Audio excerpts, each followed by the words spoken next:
Flash floods are one of nature's most powerful and surprising forces when it lets loose. The effects are very bad, causing a lot of damage, loss of life, people having to move, and economic problems. Prepare yourself for a gut-wrenching encounter as we present you with devastating footage of monster flash floods that have left a trail of destruction in their wake.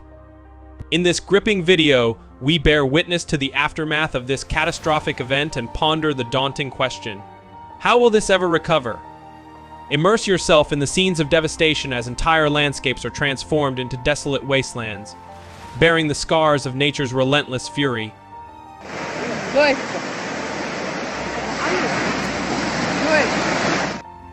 Experience the overwhelming emotions that surface when faced with the immense challenge of rebuilding lives, homes, and communities torn apart by these unforgiving floods. In this fascinating look at the aftermath of these terrible events, we try to answer the difficult question: how will these communities ever recover? The Central European floods of 2002 were a set of very bad floods that happened in Germany, Austria, the Czech Republic, and Hungary, among other places. It was one of the most devastating floods that Europe has seen in recent years. The floods happened because it rained a lot and the ground was already wet, which made rivers overflow and flooded a lot of land. One of the most important things about the Central European floods was how big of a disaster it was. Large areas and many towns along major rivers like the Elbe, Danube, and Vltava were affected by the floods. Because it had never rained so much before, rivers overflowed, flooding towns, destroying infrastructure, and forcing hundreds of thousands of people to move. Disastrous, isn't it? Major towns like Dresden and Prague were hit hard by flooding, and many cultural and historical sites were flooded. Floods in Central Europe had a big effect on the economy. The damage cost billions of dollars. Transportation networks were messed up, power was cut off, and the tourism business took a big hit. Recovery and rebuilding took many years and a lot of money, as well as cooperation between countries was affected and international groups. Another important thing to mention is how the storms affected people. Hundreds of people tragically died and many more were hurt or went missing.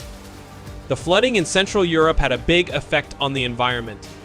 The floodwaters took chemicals and trash, which polluted the rivers and soil. There was a lot of damage to habitats, loss of nature, and long-term effects on nature. Many buildings, including schools, were damaged by the floods.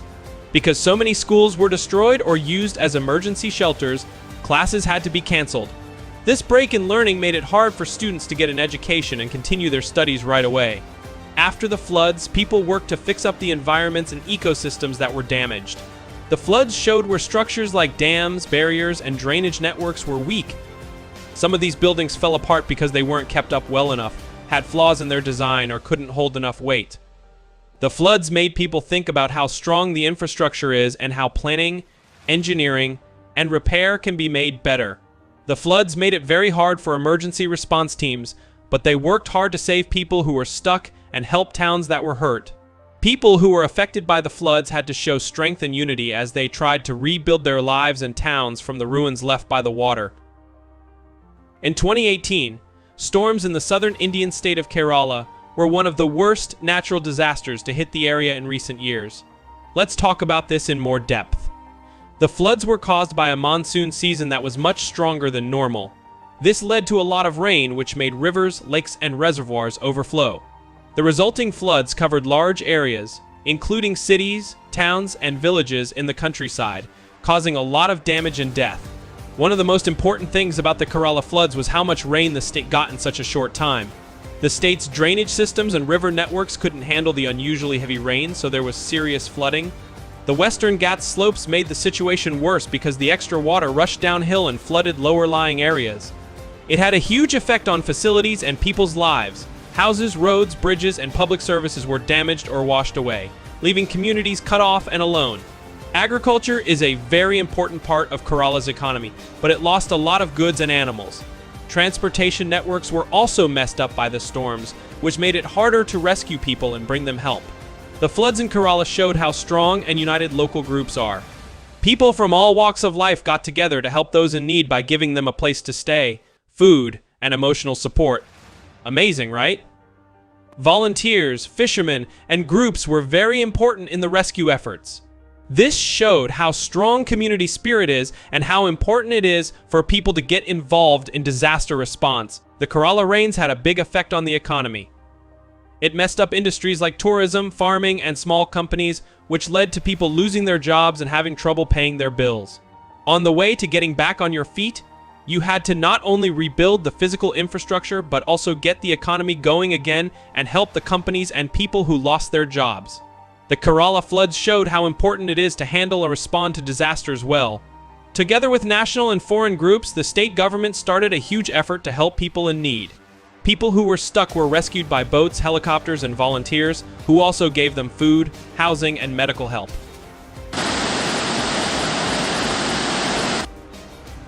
One of the deadliest floods occurred in Bangladesh, where hundreds of people lost their lives to this natural disaster.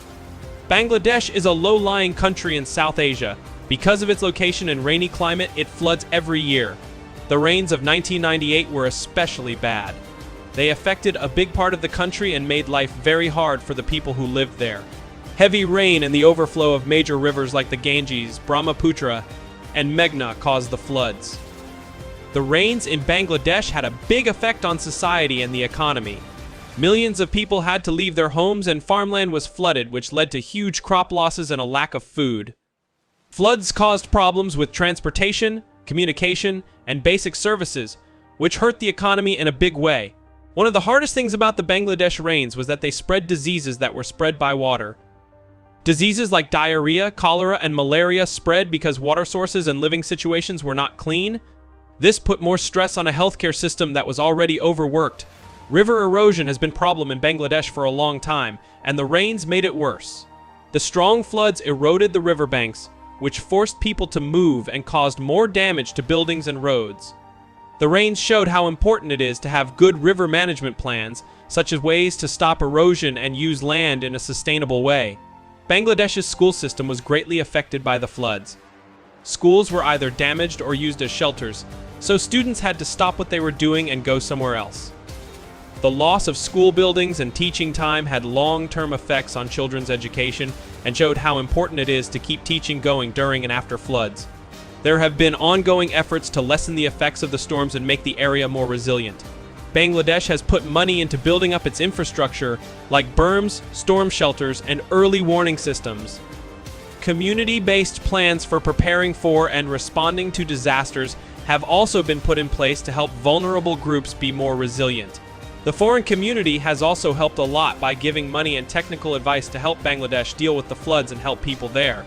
Collaborations hope to improve forecasting and early warning systems, make it easier to protect against floods, and spread practices for sustainable development. As the floods go down, they leave behind a landscape that will never be the same again. The road to recovery may seem long and hard, but these broken communities will rise from the ruins with the help of unity, strength, and steady drive. Volunteers and aid groups pitch in to help improve lives and give people hope again. The scars left by the monster flash floods will serve as a warning of how powerful nature can be, pushing us to put a higher priority on being ready for disasters, building infrastructure that will last, and being able to adapt to climate change. These were the terrible events that happened, which caused a lot of damage and changed the lives of millions of people.